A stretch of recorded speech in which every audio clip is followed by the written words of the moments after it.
Senhores cavalheiros, senhoras damas, Pac-Man Master 9 mais uma vez ainda vivo. E senhores, eu vos trago o segundo vídeo da minha série sobre Roma.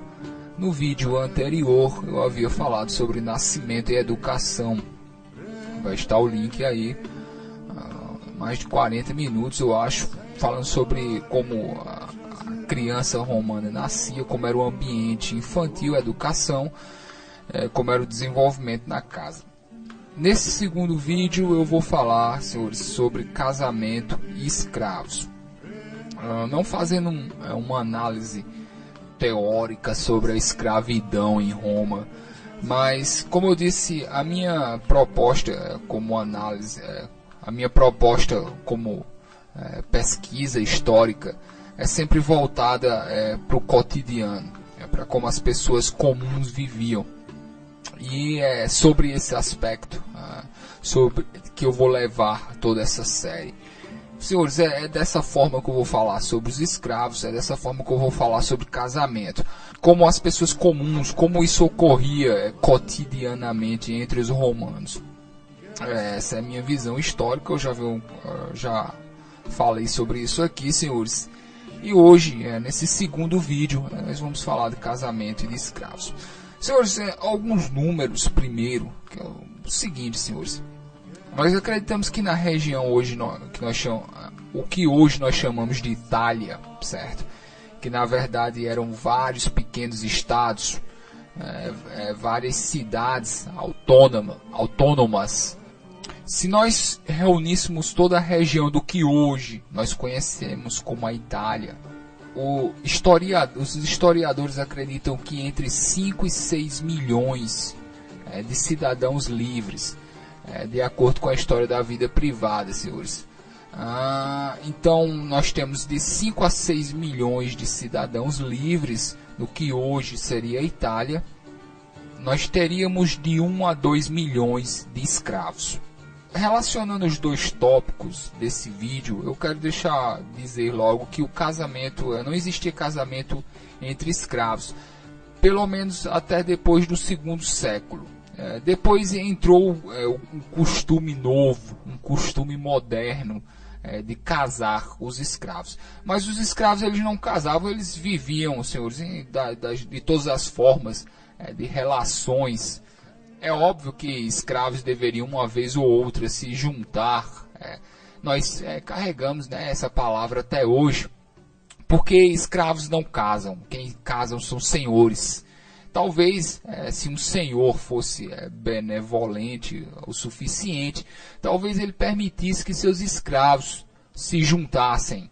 Porque, senhores, casamento seria ridículo, pelo menos na visão de um romano.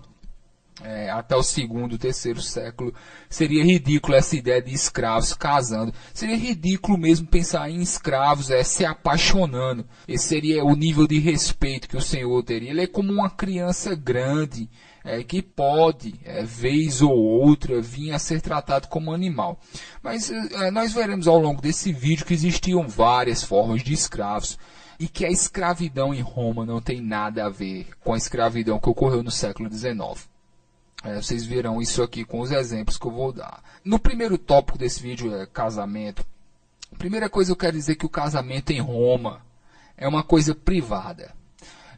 Eu disse mais uma vez que em Roma a família é mais importante que o Estado. Eu diria até que em Roma a família é o Estado. Porque as pessoas elas devem sua vida à família. É a família que diz que condição social elas terão. E uma pessoa ela não é nada, ela é zero fora de alguma família. Você não é sequer nenhum cidadão romano se você não estiver ligado a alguma família. É impossível. O casamento é uma coisa da família. A instituição da família ela vem muito antes do que a instituição do Estado. O Estado, para o romano, ele é simplesmente a reunião de várias famílias poderosas. Mas, como eu venho falando aqui, a família é o centro de tudo. Então, o casamento ele é uma reunião privada. Ele não tem nada a ver com o Estado. O Estado não precisa sancionar o casamento em Roma. O casamento é uma coisa entre famílias. E principalmente o casamento ele tem uma relação em Roma com o dote. A mulher ela tem o dote, ela tem esse dinheiro que o futuro esposo vai receber da família. A esposa ela vale isso, ela vale o dote dela, as que tiverem. Tá? O casamento de certa forma é uma relação entre famílias, somente. Casamento é uma relação, vamos dizer assim, é uma relação econômica em que famílias se unem. E eles fazem isso, senhores, vamos dizer assim, cedendo seus filhos para que eles se casem. Mas o objetivo do casamento ele é relacionado ao bem-estar da família, não do indivíduo. O casamento existe para a família. A ideia do casamento existir para o indivíduo é uma coisa extremamente moderna. Casamento é uma relação entre famílias, sempre foi, e principalmente em Roma. E outra coisa interessante, senhores, é que existia sim o divórcio em Roma. Então, a esposa, se ela se divorciasse, ela também teria o direito de pegar o dote dela e levar com ela. Era possível uma esposa, você casar de novo. Vamos dizer que eu tivesse uma esposa, por algum motivo eu me divorciasse dela, eu poderia muito bem casar com ela de novo, é possível. E entre senhores, eles dão suas esposas uns aos outros, isso também é possível. Tá ok, nós sabemos que isso ocorreu, em que senhores trocam, não vamos dizer assim, trocam suas esposas. Isso ocorria também, senhores, relações sexuais em Roma. Os senhores eles fazem sexo com os escravos. E eles podem vir também a fazerem sexo com as esposas de outros senhores. Vamos dizer assim, as claras. Isso também é possível. Um senhor pode ceder a esposa a outro senhor. Obviamente, talvez dependendo da região e da época, ele não será muito bem visto, mas nós sabemos que isso ocorria. Na noite de núpcias, o que nós sabemos é que a noiva ela tinha praticamente a obrigação, vamos dizer assim, de engravidar naquela noite. Se a noiva não quisesse ceder na noite de núpcias, o marido não poderia estrupá-la, senhores. Isso ocorre também, tá ok?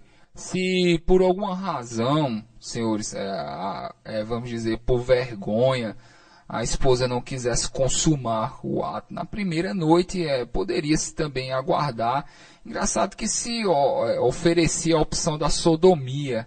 É um costume, senhores, que eu também vi na China, no Império, na China antiga, ocorria isso. E, senhores, também nós vamos falar aqui com relação à monogamia. Nós temos essa visão de Roma, vamos dizer assim, liberação sexual e tal. Senhores, antes de qualquer coisa, o casamento ele é uma função social, tá ok? Então ele serve a famílias. O cidadão romano que ele exerce a monogamia, vamos dizer assim, ele será respeitado por isso. E tanto mais quanto nós se aproximarmos da nossa época. Porque um ponto interessante aqui que eu falei é o seguinte: existe essa coisa que eu chamo de a nova moral, que é basicamente o estoicismo. Que é o seguinte, depois do ano zero, começou-se cada vez mais, o estoicismo começou cada vez mais a exercer uma influência grande na sociedade romana. E houve uma mudança de costumes. Então, para vocês que não conhecem o estoicismo, é interessante que vocês conheçam quais são as principais prerrogativas dessa filosofia, dessa visão de mundo, porque os romanos, principalmente depois do ano zero, cada vez mais eles vão adotar o estoicismo como uma visão de mundo, principalmente nas classes mais nobres, na elite. Então, vamos dizer assim, era o modelo de pessoa, o estoico. E o modelo de uma pessoa que faz tudo através da racionalidade. Que o estoicismo, ele prega que você tenha domínio completo sobre as paixões, domínio completo sobre as emoções. Então a traição, o sexo fora do casamento, ele acaba sendo mal visto por causa disso. Não porque uma traição à esposa e tal, ou a traição ao marido, mas porque dentro da moral estoica seria algo como se você estivesse perdendo controle, você estivesse voltando, vamos dizer assim, você estivesse sendo uma criança, vamos dizer assim, porque crianças, elas podem se dar ao luxo a fazerem algo simplesmente por emoção, por paixões, por sentimento.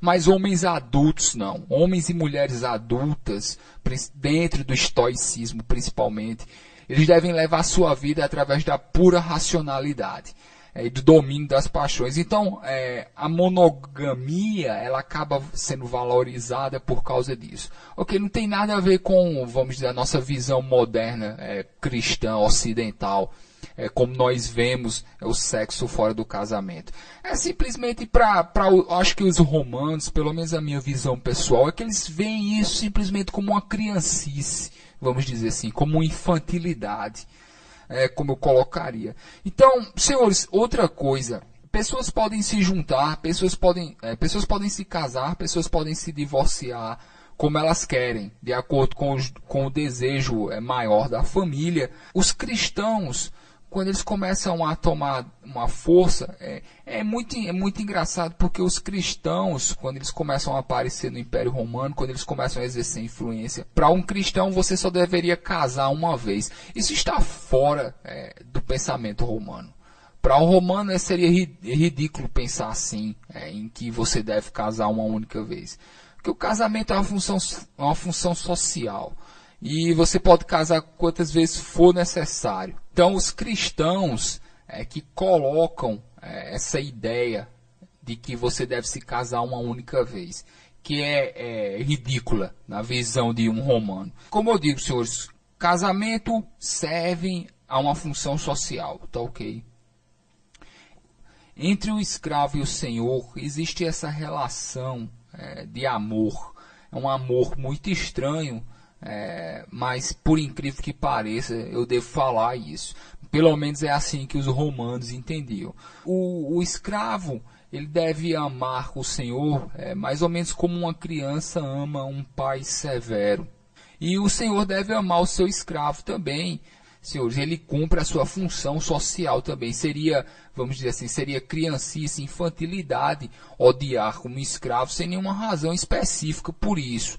O escravo, ele também cumpre a sua função. E, senhores, por incrível que pareça, existe essa relação de confiança e ódio ao mesmo tempo entre senhores e escravos. Existem escravos que vão servir seus senhores a vida inteira, inclusive que vão morrer por seus senhores. Existem senhores que vão tratar muito bem seus escravos. É um costume nobre, é um costume visto como você libertar os seus escravos, é visto como um ato de nobreza entre os romanos. Tá ok, por isso que eu digo que existe muito preconceito com relação à visão moderna que nós temos com relação aos romanos. Nós achamos que eles eram bestas ferozes, que a sociedade romana inteira vivia em cima da escravidão. Se hoje nós vemos que nossa visão moderna ela é um pouquinho distorcida com relação aos romanos. E a primeira distorção é essa. Porque quando nós vemos escravos em Roma, a primeira associação que nós fazemos são com os escravos do século XIX, aqui nas Américas, por exemplo. Não é esse tipo de escravidão. Como eu digo, por incrível que pareça, existe uma relação afetiva, emocional entre senhor e escravo. É uma relação de amor e ódio, mas ela envolve confiança. Muitas vezes ela envolve confiança. Como eu digo, muitos escravos morreram para defender seus senhores. E muitos senhores fizeram coisas boas para os seus escravos e para suas famílias como um todo. E nós não podemos esquecer que muitos desses escravos nasceram como homens livres, como homens e mulheres livres. Vocês verão que tem escravos ricos com relação à economia. Existem escravos que, mesmo antes de se libertarem, eles conseguem somar boas quantias de dinheiro. Então, mais uma vez, não é como a escravidão do século XIX. Os senhores verão que escravos, na Roma Antiga, eles ocupam funções que, para nós, pelo menos a nossa visão que nós temos de escravo, seria impossível pensar que escravos ocupassem funções tão altas como ocorreu no Império Romano. Inclusive, alguns escravos conseguindo ficarem mais ricos do que muitos homens livres. Isso é muito interessante. Aliás, eu não quero colocar isso aqui como tópico agora, mas possivelmente a classe dos comerciantes, muitos deles foram escravos libertos e muitos deles conseguiram acumular muito dinheiro, passando inclusive dos seus senhores. Alguns escravos ficaram ricos, sim, mas nunca perderam, nunca perderam a estigma de ser um escravo. Eles podem, inclusive, chegar até ter dinheiro, mas eles sempre serão um escravo, enquanto o senhor deles não libertar. Inclusive, se eles quiserem comprar a liberdade deles e o senhor não quiser vender, eles continuarão a ser escravos, eles morrerão como escravos. É interessante aqui, falando dos escravos ricos, os escravos têm filhos, ok? Eu já disse que eles não casam, pelo menos até o 2º ou 3º século da nossa era. Os filhos dos escravos, eles também pertencem ao senhor.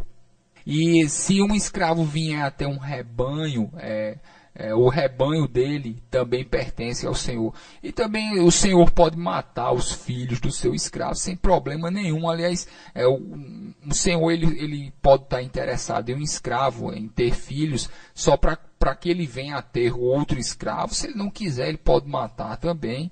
Ou pode deixar que o escravo crie, ou pode dar liberdade, mas está sob a tutela do senhor. Os filhos dos escravos pertencem ao senhor. Por exemplo, se uma escrava tiver um filho com um homem livre, o filho da escrava pertence ao senhor dela. Tá ok? Só para deixar isso aqui claro. E da onde vêm os escravos? Qual a fonte deles? E é nesse ponto aqui que eu gostaria de falar, de quebrar alguns preconceitos com relação a Roma. Senhor, mais uma vez, por que o escravo ele serve uma função social? Primeiramente, senhores, porque ele não teria nenhuma outra opção.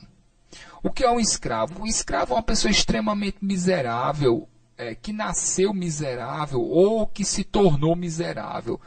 Muitas dessas pessoas se tornaram miseráveis, senhores, porque eles perderam conflitos militares. Eles são prisioneiros de guerra. Mas não é essa a grande fonte da escravidão. A grande fonte da escravidão, eu tinha falado aqui no primeiro vídeo, o vídeo anterior, falando sobre nascimento. Eu falei que era muito comum o abandono de crianças. Que era muito comum, inclusive, o infanticídio.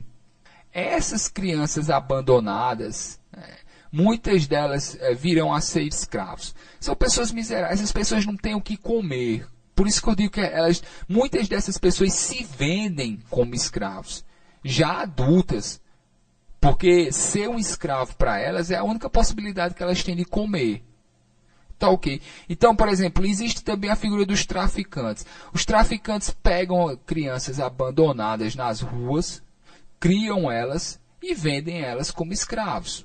Os traficantes também compram crianças abandonadas diretamente dos pais. A criança praticamente nasceu, os pais vendem como escravos. Isso também ocorre. As crianças geralmente são abandonadas em frente de prédios públicos também. Senhores, existem essas pessoas que pegam essas crianças abandonadas, tomam conta delas até o momento em que possam conseguir algum lucro. Eles podem vender como escravos para trabalhar, eles podem pegar, no caso, as mulheres e usar elas como prostitutas, mas serão seus senhores, tá ok? E existe também essa figura do traficante de escravos, que eu não sabia, inclusive, que eles chegavam a criar, ter, vamos dizer assim, esse processo de você sair pegando crianças abandonadas e tal. Ele teria um gasto inicial, criando essas crianças, e depois ele venderia como escravos, tá ok? Existem dois tipos de escravidão. Escravidão rural e escravidão doméstica. Antes de qualquer coisa, eu quero dizer aqui mais uma vez, Porque o que nós sabemos hoje é que a quarta parte da mão de obra no Império Romano é escrava. Ou seja, de toda a mão de obra no Império Romano, apenas 25% dela é constituída de escravos. Então nós não podemos dizer que o Império Romano está totalmente sustentado em cima de escravidão, se só 25% era mão de obra escrava. Existem trabalhadores pagos, diaristas, existem aquelas pessoas que trabalham, vamos dizer assim, tomam conta de propriedades. Senhores, e existe também o escravo, mas o escravo ele não é a única forma de trabalho no Império Romano. O escravo, ele é a parcela dos trabalhadores miseráveis, que não tem nada, por eles não conseguirem nem se alimentar, eles se tornam escravos. Por exemplo, eu queria falar aqui com relação aos médicos, uma coisa interessante que eu vi. Muitos médicos em Roma foram escravos, porque um médico era geralmente um escravo, que tinha sido um escravo de um médico, aprendeu o ofício e passou, em um determinado momento, quando ele foi liberto, ele começou a exercer a profissão de medicina, por exemplo, e socorria. Para vocês terem noção como o escravo na antiguidade é muito diferente do escravo do século XIX, mais uma vez. Senhores, outra coisa, escravos também podiam senhores, podiam lidar com quantias consideráveis de dinheiro, que é outro aspecto da escravidão em Roma. Pouquíssimas pessoas sabiam. Existe isso que nós chamamos de pecúlio. O pecúlio era uma quantidade em dinheiro que o senhor poderia dar ao escravo. O escravo poderia negociar, poderia investir esse dinheiro e os lucros seria do senhor. No caso, o escravo seria um funcionário, vamos dizer assim. Então isso também existia, tá ok? Existiam escravos que lidavam com quantias consideráveis de dinheiro, mas visando o interesse do senhor, tá ok? Senhores, com relação à punição aos escravos, é o seguinte, eu digo mais uma vez que os romanos, por incrível que pareça, eles valorizam uma moral, senhores, eles valorizam uma visão de mundo em que o homem ele seja senhor dos seus próprios sentimentos. Espancar um escravo em um momento de fúria não demonstra isso. Então, é óbvio que cabe ao senhor punir o seu escravo sempre que necessário, mas um senhor que perde a compostura, que fica furioso muito facilmente, que chega mesmo a matar seus escravos, isso não é bem visto. Não por causa de uma questão humanitária, mas porque espera-se que um senhor saiba lidar com isso de forma fria e racional. Então existe essa figura do carrasco municipal lá no tribunal público, em que o senhor ele pode pagar por um dia de tortura. Ele leva seu escravo lá e ele pagará, ele inclusive irá comprar algumas coisas, se ele quiser, para a tortura, e ele pagará um carrasco municipal para, por exemplo, um dia de tortura, caso ele queira. Isso seria muito mais bem visto do que ele mesmo punir, tá ok? Nós vemos que existem resquícios, vamos dizer assim, existem conselhos de escritores que dizem que um senhor nunca deve punir o seu escravo no momento em que ele comete alguma falta, mas sempre deixar para o dia seguinte, porque ele estaria com a cabeça fria. Mais uma vez, aquela ideia da visão depois do ano zero, quando a nova moral do estoicismo acaba ficando cada vez mais forte, aquela visão de que você deve ser senhor pleno dos seus sentimentos, você não deve perder a cabeça jamais, inclusive espancando o seu escravo. Então, é por aí que você seria mal visto e tal. No direito romano, sempre se privilegia, em caso de dúvida, se privilegia a liberdade. Várias pessoas libertam seus escravos no testamento. Aliás, é um costume muito comum. Nós temos muitos testamentos romanos até hoje. O testamento é onde o cidadão ele mostra quem ele foi a vida inteira. As pessoas faziam essas grandes reuniões para leituras de testamentos. Quando ia se ler um testamento, se devia fazer em um lugar público. As pessoas se vestiam bem para a leitura de um testamento. Era um acontecimento. E era no testamento que a pessoa dizia tudo que ela passou na vida. As pessoas que ela realmente amou, as pessoas que ela realmente odiou, os bens, e principalmente os bens dela, como será dividido. E no testamento é muito comum o senhor, quando o escravo serve, ele dá a liberdade aos escravos no testamento. Né? Ele já vai morrer mesmo, não vai precisar mais. É muito comum dar a liberdade. Mas não é algo, vamos dizer assim, necessário, não é algo que se espera. Ele pode fazer, tá ok? E muitas vezes eles faziam isso realmente. Mas também poderia, não é uma necessidade, vamos dizer assim, não é uma obrigação. Com relação, existe esse artefato, eu procurando com relação à imagem dos escravos, eu encontrei essas coleiras de bronze. Então você tinha umas coleiras de bronze em que eles prendiam no pescoço e estavam escritos, por exemplo, sou um escravo fugido, se você me encontrar, me leve até a rua dos barbeiros, perto do templo de não sei o que e tal. Isso também era comum, essas coleiras de bronze, o escravo fugiria, embora não seria muito útil para o escravo fugir.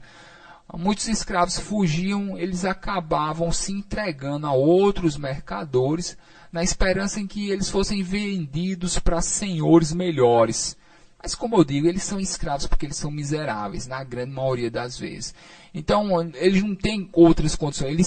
O escravo ele é um tipo de trabalhador que ele não tem nada, a não ser seu próprio corpo, seja homem ou mulher.